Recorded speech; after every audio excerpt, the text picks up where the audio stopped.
جیسا کہ اب آپ کو معلوم ہے کہ یہ شعبان المعظم کا بابرکت مہینہ ہم پہ سیفی گن ہے۔ اس بابرکت مہینے میں ایک بابرکت رات جسے ہم شب بارات کے نام سے جانا جاتا ہے، اس کی کیا فضیلتیں ہیں اور اسے شب بارات کیوں کہا جاتا ہے، جانیں گے آج کی اس ویڈیو میں۔ آج کی بابرکت شب نور، شب برات کے نام سے معروف اور مشہور ہے۔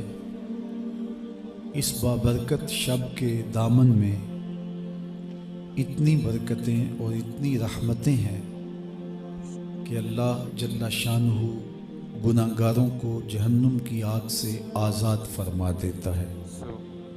ام المومنین سیدہ طیبہ طاہرہ سیدہ عائشہ صدیقہ رضی اللہ تعالی عنہا فرماتی ہیں، ایک دن میں دیکھا کہ حضور میرے حجرہ میں نہیں ہیں، تو میں حضور کو تلاش کرنے نکلی۔ جنت البقیع میں آسمان کی طرف سر اٹھائے حضور اللہ سے التجائیں کر رہے تھے۔ مجھے دیکھا تو ارشاد فرمایا، عائشہ کیا تم نے یہ سمجھا کہ اللہ کا رسول تم سے زیادتی کرے گا؟ فرماتی ہیں میں نے عرض کی یا رسول اللہ صلی اللہ علیہ وسلم، میں یہ سمجھا شاید آپ کسی زوجہ محترمہ کے حجرہ میں تشریف لے گئے ہیں۔ فرمایا آج لیلۃ النصف من شعبان کی 15ویں رات ہے، درمیانی شب ہے۔ اس رات کو اللہ تعالی جل شانہ آسمان دنیا پہ نزول اجلال فرماتا ہے اور قبیلہ بنو کلب کی بکریوں کے بالوں سے زیادہ لوگوں کو جہنم کی آگ سے آزاد کر دیتا ہے۔ قبیلہ بنو کلب عرب کا بہت بڑا قبیلہ تھا جو بھیڑ بکریاں پالتے تھے اور لاکھوں کی تعداد میں ان کی بکریوں اور بھیڑوں کے ریوڑ تھے۔ تو اس قبیلے کی بکریوں کے بالوں سے بھی زیادہ گناہگاروں کو جہنم کی آگ سے آزاد کر دیا جاتا ہے۔ تو یہ وہ بابرکت شب رحمت ہے، شب نور ہے، جس کے دامن میں اتنی برکتیں ہیں کہ کوئی محروم نہیں رہتا۔ صرف وہ بد نصیب لوگ جو شرک میں مبتلا ہیں، جو سخت کینہ پرور ہیں، جو قطع رحمی کرتے ہیں، قاتل ہیں، عادی شرابی یا بدکار ہیں، انہیں اس مبارک رات میں محروم رکھا جاتا ہے، ورنہ اللہ کی رحمتوں کا عموم اس بابرکت راتوں میں اس قدر ہوتا ہے کہ کوئی گناہگار جو اس کے حضور ہاتھ دعا کے لیے اٹھاتا ہے اور اپنا دامن پھیلا کے اس کی رحمتیں مانگتا ہے، اسے محروم نہیں رکھا جاتا، بلکہ اللہ سب گناہگاروں کو جہنم کی آگ سے آزاد کر دیتا ہے۔ ایک روایت میں آتا ہے کہ اللہ لیلۃ النصف من شعبان کی 15ویں رات کو آسمان دنیا پہ اپنی رحمتوں سے جلوہ گر ہوتا ہے اور فرماتا ہے کوئی رزق مانگنے والا، میں اس کی جھولیاں بھر دوں، ہے کوئی مغفرت طلب کرنے والا، میں اس کے گناہ معاف کر دوں، ہے کوئی مجھ سے عافیت مانگنے والا، میں اس کو عافیتوں سے نواز دوں، ہے کوئی فلاں چیز مانگنے والا، ہے کوئی فلاں چیز مانگنے والا، اس کی رحمتیں آواز دیتی ہیں، اور یہ آواز غروب آفتاب سے لے کر کے طلوع فجر تک مسلسل بندوں کو دی جاتی ہے، اور بندے اس کے حضور اگر دستے طلب دراز کریں، اپنی جھولی پھیلائیں، تو اللہ تعالیٰ ان کو ان کے مانگنے سے بھی زیادہ عطا فرماتا ہے۔ اس امت کو اللہ تعالیٰ نے اس طرح کی راتیں دے کر کے مغفرت، بخشش، غفران اور رحمتوں کی فراوانی نصیب کی ہے۔ میرے حضور نے ارشاد فرمایا، ایک شخص صبح سے لے کے ظہر تک مزدوری کرتا ہے، اس کو ایک قیرات ملتا ہے۔ ایک ظہر سے لے کر عصر تک مزدوری کرتا ہے، اس کا وقت تھوڑا ہے لیکن اس کو بھی ایک کی رات ملتا ہے، اور تیسرا شخص عصر سے لے کر مغرب تک مزدوری کرتا ہے، اس کو 2 کی رات ملتے ہیں، جبکہ اس کا وقت دونوں سے کم ہے۔ فرمایا پہلی مثال یہود کی ہے، دوسری مثال نصارہ کی ہے، اور تیسری مثال میری امت کی ہے کہ اس کو تھوڑے عمل پر زیادہ ثواب دیا جاتا ہے۔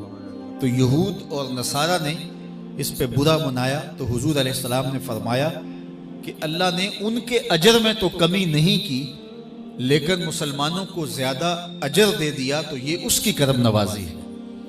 تو یہ تھوڑے وقت کی عبادتیں اور چند راتوں کی بیداری اور مخصوص اوقات میں اللہ کے حضور عبادت و ریاضت ایک گناہگار کو کہاں سے کہاں تک پہنچا دیتی ہے، اس کے گناہوں کی معافی کا ذریعہ بھی بنتی ہے اور درجات کی بلندی کا سبب بھی۔ دیکھیے لیلۃ القدر ایک رات 1000 مہینے کی عبادتوں سے بہتر قرار پاتی ہے۔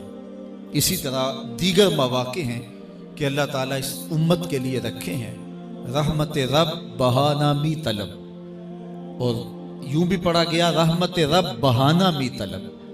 اس کی رحمتیں قیمت نہیں مانگتی اور اس کی رحمتیں بہانہ تلاش کرتی ہیں، تو وہ اپنے بندوں کو بخشنے پہ آمادہ ہے اگر وہ اپنا دامن طلب پھیلائیں۔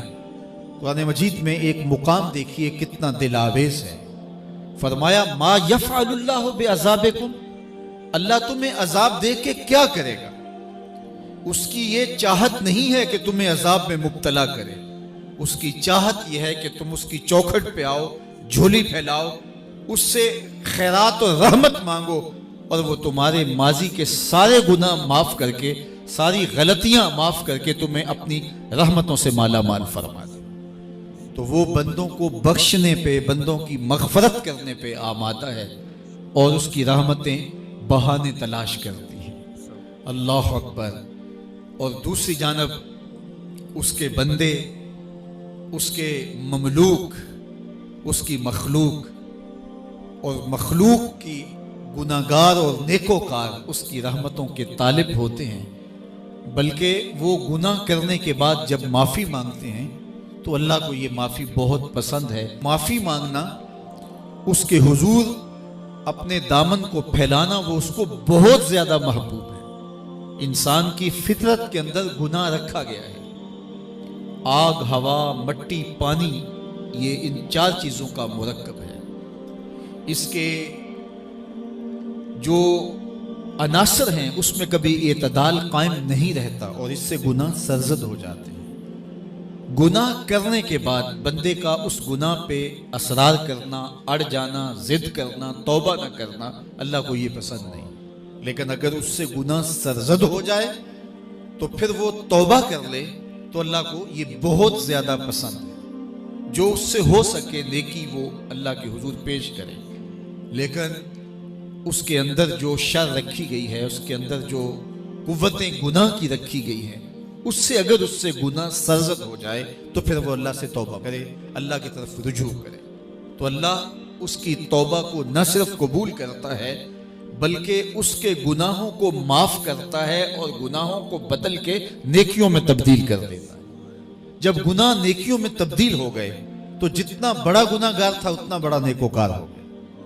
حضرت سیدنا عمر رضی اللہ تعالیٰ عنہ بازار میں جا رہے تھے تو ایک شرابی نے ہاتھ میں بوتل پکڑی تھی شراب کی، تو حضرت عمر ہاتھ میں درہ رکھتے تھے اور آپ کا جاہ و جلال دیدنیت ہوتا، تو جو ہی حضرت عمر رضی اللہ تعالیٰ عنہ کو اس نے دیکھا تو ڈر گیا اور دل ہی دل میں کہا اے اللہ آج عمر کے قہر سے بچا لے، میں تیری بارگاہ میں سچی توبہ کرتا ہوں، اور جلدی سے شراب کو بغل میں چھپا لیا۔ اتنے میں حضرت عمر سر پہ پہنچ گئے اور گرج کر کڑک کے کہا کہ یہ تیری بغل میں کیا ہے؟ چونکہ اس کو بوتل چھپاتے دیکھا تھا تو وہ ڈر گیا اور ڈرتے ڈرتے کہنے لگا حضرت یہ سرکہ ہے۔ اب تھی تو شراب لیکن ڈرتے ہوئے بولا حضرت سرکہ ہے، تو حضرت عمر نے کہا نکال۔ جب نکالا تو شراب نہیں تھی، واقعی سرکہ بن چکا تھا۔ تو جب اللہ کے حضور کوئی توبہ کرتا ہے اللہ اس کے گناہوں کو بدل کے